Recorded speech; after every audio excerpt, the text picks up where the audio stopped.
In North Carolina, dogs are considered personal property. They are registered in the owner's county of residence, and they are required to be vaccinated for rabies, but there is little to no legislation governing how they are treated. Just as you can put an old Chevy up on blocks to rust away, you can chain your dog to a tree and forget it. You could go away for the week and forget to put out food.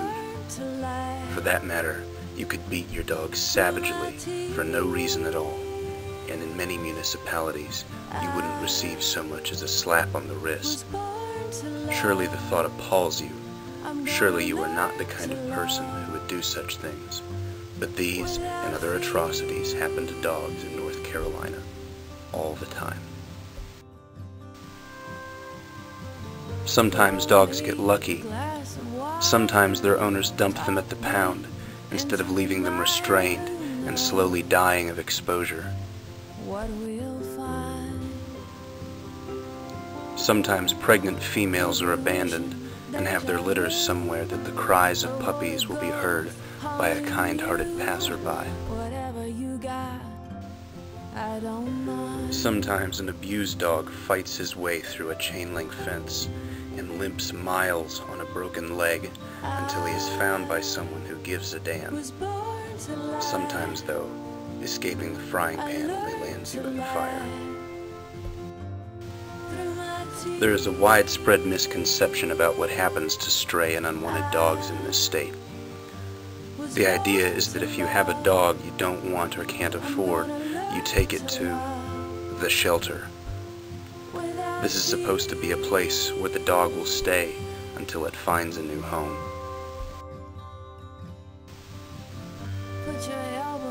And if the shelter happens to be a well-funded rescue organization, that is true. Most of the time, though, the shelter is an understaffed, underfunded animal control facility that out of necessity euthanizes dogs every day. If this concerns you, as it probably does, there are things you can do to help. Before you consider bringing a dog into your home, make sure you have time and money to properly care for it. Consider adopting a rescue dog. Spay or neuter your dog. Most of the unwanted dogs in this state are the result of unintentional breeding. Don't make your dog live outside. Indoor dogs are happier, healthier, and live longer. Keep your dog current on vaccinations and medications. And if, God forbid, you are ever unable to keep your dog, find a local rescue and surrender your dog for adoption. There are hundreds of non-profit, volunteer-run organizations in this state that specialize in finding new homes for dogs instead of killing them. If you can, consider donating money or time to one of these organizations.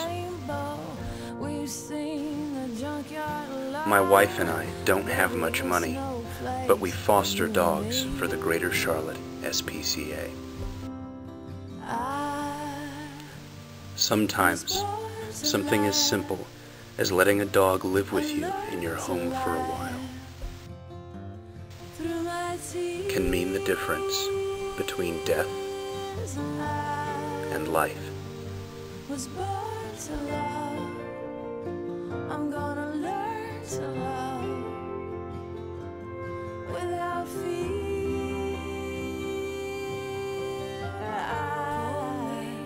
I was born to lie deep into the night. I learned to lie through my tears